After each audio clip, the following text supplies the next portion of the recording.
Hello everyone, कैसे हो आप सभी। उम्मीद आप सब अच्छे होंगे। हम पढ़ रहे हैं हाई स्कूल परीक्षा 2019 उसका पेपर सेट 2। उसके हमने लास्ट वीडियो में दूसरा क्वेश्चन भी कंप्लीट कर लिया था। अब हम क्वेश्चन नंबर तीसरा देखते हैं। इसमें तीसरा क्वेश्चन भी दो नंबर के क्वेश्चन है। इसमें सभी खंड करने हैं आपको, ठीक है। ये लिखा हो सभी खंड करने हैं, सभी अंक दो अंक, सभी क्वेश्चन दो नंबर के हैं, ठीक है। तो चलिए इन्हें करते हैं। पहला क्वेश्चन करते हैं अभी इसमें से। पहला क्वेश्चन आपका लिख रहा है के किस मान के लिए k+9 2k-1 और 2k+7 समांतर श्रेणी के सतत पद होंगे। तो k का हमें मान ज्ञात करना है, जबकि हमें बताया गया है कि ये समांतर श्रेणी में है। k+9 2k-1 2k+7 ये कैसे श्रेणी में है? AP में है। समांतर श्रेणी को बोले AP। तो समांतर श्रेणी में है तो हमें k का मान ज्ञात करना है। तो इससे पहले जो है हम ये देखते हैं, यदि आपके A, B, C AP में हो, समांतर श्रेणी में हो, ठीक है, समांतर श्रेणी, तो हम क्या करते हैं, तो इसका फॉर्मूला है। इसको लिखने के लिए हम ऐसे भी लिख सकते हैं, पहला पद, दूसरा पद, T1 T2 और T3 ऐसे भी लिख सकते हैं, ठीक है। मैं समझाने के लिए बता रहा हूँ, इतना वहाँ नहीं करना, मैं करके बता देता हूँ एक बार। तो समांतर श्रेणी में क्या होता है, लगातार दो पदों का अंतर सेम होता है। तो बाद वाले में से पहला वाला टर्म घटा दो, यानी T2 में से T1 घटा दिया तो ये बराबर होगा जब हम T3 में से T2 घटा देंगे इसके, ठीक है। ये होता है जब ऐसे दिए जाते हैं। तो अब इसी प्रकार मैं इसमें लिखता हूँ। तो हम क्या लिखेंगे, B में से A को घटा कर लिखेंगे, फिर C में से B को घटा कर लिखेंगे। B को इधर ले आएंगे तो B प्लस इधर आकर B प्लस का हो जाएगा C, A इधर जाकर प्लस का हो जाएगा, ठीक है। तो यहाँ हो जाएगा 2B, यानी ये आ जाएगा A प्लस C बाद में लिख दिया मैंने। अब क्या होगा, जो कॉन्स्टेंट है दो कहाँ चला जाएगा, ये इसके बटे में चला जाएगा, ठीक है, A+C/2। तो डायरेक्ट आप इसी को याद कर लेंगे, ठीक है। यदि तीन टर्म समांतर श्रेणी में हैं तो बीच वाला टर्म जो होता है तो पहले और लास्ट वाले टर्म के योग के आधे के बराबर होता है, ठीक है। इसे आप याद कर लेना। तो अब हम जो है इसे इतना लिखने की ज़रूरत नहीं है वहाँ पर, ठीक है।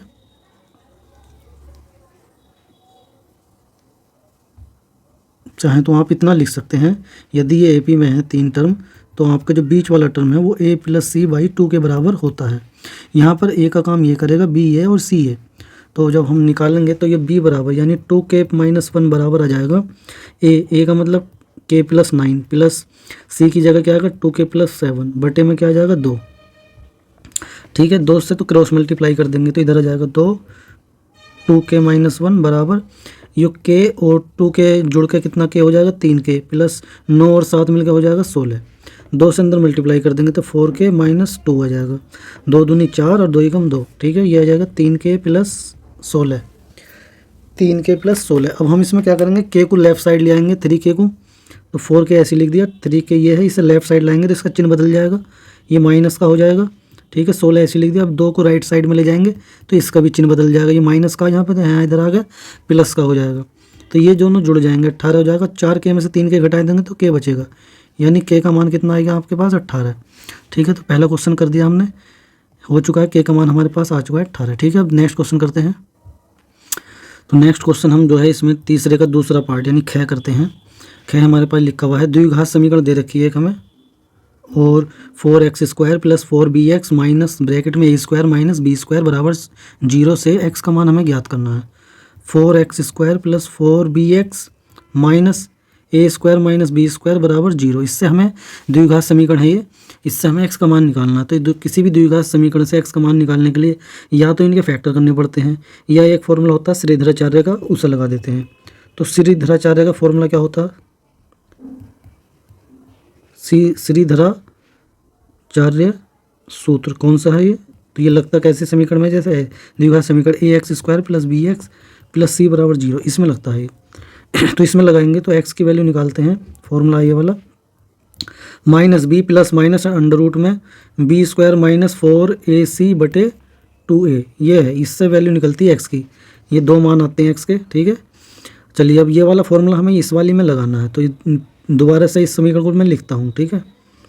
समीकरण हमारी है ये 4x² plus 4bx minus bracket में a² माइनस b² बराबर 0, ये है। अब जब हम इससे इस वाली समीकरण से तुलना करेंगे तो हम इसमें स्मॉल a स्मॉल b पहले से यूज हो रहे हैं, तो हम इसे लिख लेंगे कैपिटल में, ठीक है, कैपिटल में लिख लेते हैं, जैसे कि ये लिखते हैं ax² plus bx plus c बराबर 0। इससे हम तुलना करेंगे, कंपेयर करेंगे तो a की वैल्यू आ जाएगी तुम्हारी 4। यहाँ a है x² का गुणांक, और यहाँ पे x² का गुणांक कितना है 4 है। यहाँ पे x का गुणांक कितना है b, और यहाँ पे कितना है x का गुणांक 4b। ये आ गया कैपिटल B की वैल्यू। कैपिटल C की वैल्यू C यहाँ लिखा हुआ है, और ये यहाँ पे पूरा लिखा हुआ है, ये माइनस में लेना हमें, a² माइनस b², चिन्ह सही लिखना पड़ेगा। यहाँ पे C है प्लस का था, वहाँ पे लेकिन ये माइनस का लिखा हुआ है, तो C का मान, कैपिटल C का मान भी आ गया। हमारे पास तीनों वैल्यू आ गई। अब जो सीधा चाह रहे फॉर्मूला लगाएंगे x बराबर, ठीक है, वो कौन सा फॉर्मूला लगेगा, x बराबर माइनस का b। अब मैं कैपिटल में लिखूँगा minus b plus minus under root में b² minus 4ac upon 2a। अब मैंने ये कैपिटल में लिखा, यहाँ पे जो हमने फॉर्मूले में स्मॉल में था ये, लेकिन स्मॉल वहाँ पहले से यूज हो रहे हैं तो कैपिटल में लिख दिया, ठीक है। ये हो गया फॉर्मूला। अब हमें क्या करना है, इसमें हमें वैल्यू पुट करनी है। इसमें हमारे पास b की वैल्यू कितनी आई है, इसे नीचे लिख देता हूँ मैं, x बराबर b की वैल्यू कितनी आई है, b की वैल्यू आई 4b, तो माइनस 4b हो गया प्लस माइनस अंडर रूट के अंदर 4b का स्क्वायर माइनस 4a का मान कितना है 4, और c का मान कितना माइनस का ये a² माइनस b² ब्रैकेट में, तो माइनस माइनस तो प्लस कर दो यहीं पे, a² minus b² upon 2a का मान कितना है 4, ठीक है, ये आ गया। अब इसे हमें सोल्व करना है, तो minus 4b plus minus under root के अंदर 4 का स्क्वायर कितना जाएगा 16, b² माइन प्लस 4 चौक 16 हो जाएगा, और ब्रैकेट में a² माइनस b²। चाहो तो ब्रैकेट में अंदर मल्टीप्लाई कर सकते हो आप, जब भी मतलब फटाफट जितनी तेज़ी से कर सकते हो उतनी तेज़ी से कर सकते हैं आप, स्टेप को कम कर सकते हैं, ठीक है। मैं क्या कर रहा हूँ, अब हम करेंगे इसके अंदर मल्टीप्लाई, तो 16a² हो जाएगा माइनस 16b² बटे में क्या आ गया 8। अब जो कैंसिल आउट हो रहा है ये प्लस का यहाँ पे, ये माइनस का कट जाएगा, तो x की वैल्यू आ गई माइनस का 4b plus minus under root के अंदर 16a²।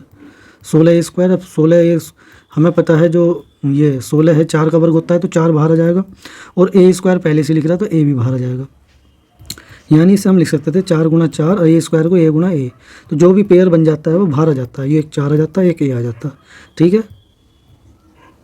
अब हमने लिख दिया जो भी बाहर आना था, और बटे में क्या लिखा हुआ हमारा 8। अब हमें इसे सोल्व करेंगे, तो ये आएगा तुम्हारा माइनस का 4b प्लस माइनस 4a, ठीक है। इसे 4 से डिवाइड कर सकते हैं, 4 कॉमन लेने के बाद minus b plus minus a, 4 common ले लिया हमने, 4 से ये कट जाएगा 2 बार, तो x का मान आ गया माइनस का b प्लस माइनस a/2। तो जो x के मान आए वो 2 आ गए, कौन कौन से आ गए, एक तो आ गया एक बार तो प्लस वाला चिन्ह ले लेंगे हम, ठीक है, और एक बार ले लेंगे माइनस वाला चिन्ह, ये आ गया x के मान। इससे सही से लिखना हो तो ऐसे लिखो, a को पहले लिख दो b को बाद में, b जो है माइनस का है, ठीक है, यहाँ पे a को भी पहले लिख सकते हो b को बाद में, या तो यहीं छोड़ दो ये भी ठीक है, या ये लास्ट में ये लिख दो ये भी ठीक है, कोई सा भी छोड़ दो, दोनों के दोनों हमारे x के मान है ये, ठीक है, और दोनों ही सही हैं, आप जहाँ भी छोड़ दोगे दोनों सही हैं, ठीक है। तो क्वेश्चन नंबर दूसरा भी कंप्लीट हो चुका है हमारा। इसके बाद अब हम देखते हैं क्वेश्चन नंबर तीसरा। नेक्स्ट क्वेश्चन देखते हैं। नेक्स्ट क्वेश्चन हमारे पास ये है, गए 2 खिलाड़ी जया एवं साइना बैडमिंटन का एक मैच खेलती हैं। जया द्वारा मैच जीतने की प्रायिकता इतनी है, तो साइना के जीतने की प्रायिकता क्या होगी, ठीक है। इसे भी करते हैं। 2 खिलाड़ी बैडमिंटन खेलनी, जया और कौन है, जया और साइना। तो हम क्या करते हैं, जया को जे से डिनोट कर देंगे और साइना को एस से। तो हम ये जीतने की प्रायिकता है, तो हिंदी में लिखना चाहो तो पहले लिखेंगे जया की जीतने की प्रायिकता बराबर है कितनी, जया की जीतने की प्रायिकता 0.3। हमें निकालनी है साइना की जीतने की प्रायिकता।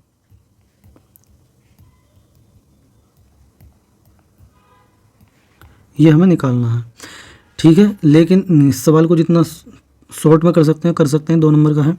दोनों की जीतने की प्रायिकता का योग 1 होगा लेकिन ये आएगा कैसा है, सिंबल में भी देखते हैं।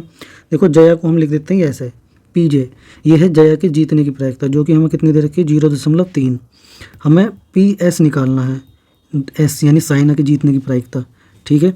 अच्छा मैं इसे यहाँ पे भी लिख सकता हूँ ऐसे, डिनोट करने के लिए यहीं लिख देता हूँ, ठीक है। ये हमने लिख दिया यहाँ पर पी जे, जो कि हमें दिया 0.3, ये था पी एस, ये हमें निकालना है, ठीक है। ये हमने ऐसे लिख लिया इन्हें सिंबल के रूप में, तो हमने ये लिख दिया।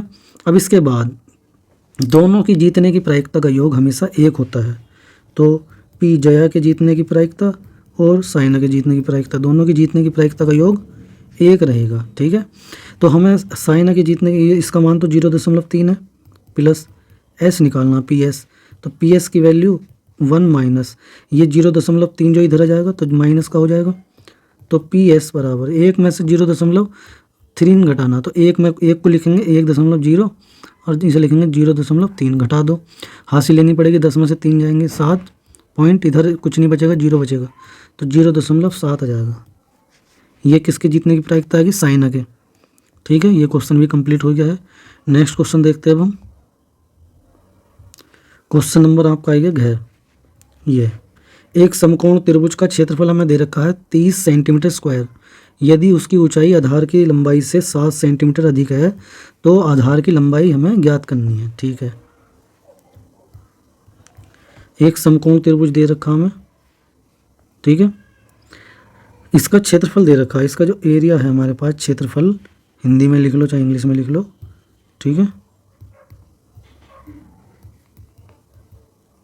क्षेत्रफल एरिया 30 सेंटीमीटर स्क्वायर है, ठीक है। तो इस समकोण त्रिभुज, ये इसमें 90 डिग्री का कोण समकोण है, तो इन्होंने बोला है कि उसकी जो ऊंचाई है वो आधार की लंबाई से 7 सेंटीमीटर अधिक है।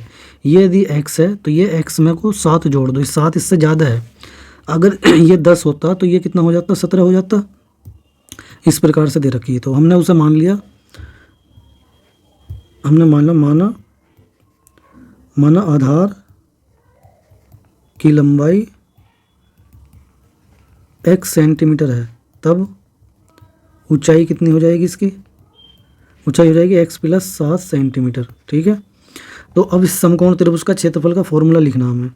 तो समकोण त्रिभुज का क्षेत्रफल, समकोण